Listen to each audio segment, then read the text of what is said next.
नमस्कार, मी सावित्री बोलते. हो, तीच सावित्रीबाई जिच्या हातात शस्त्र नव्हते पण पुस्तक होते. आज तुम्हाला प्रश्न पडेल, स्त्री शिक्षणासाठी एवढा संघर्ष का केला मी? कारण त्या काळात स्त्री म्हणजे चूल आणि मूल. मुली शिकल्या तर धर्म बुडेल, घर उद्ध्वस्त होईल अशी भीती लोकांच्या मनात होती. पण मला माहित होतं शिक्षणाशिवाय स्त्री मुक्त होऊ शकत नाही. मी आणि माझे पती महात्मा ज्योतिराव फुले दोघांनी मिळून मुलींची पहिली शाळा सुरू केली. शाळेत जाताना लोक मला दगड मारायचे, शेण फेकायचे, अपमान करायचे, पण मी थांबले नाही. मी दुसरी साडी पिशवीत ठेवायचे आणि म्हणायचे, आज मला शिवी दिली, उद्या माझ्या विद्यार्थ्यांनी जग बदलतील.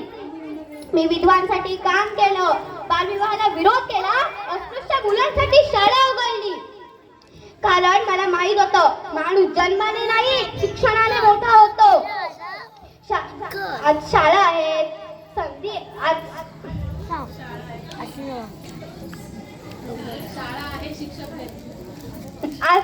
आजच्या मुलींनो, आजच्या शिक्षकांना, आजच्या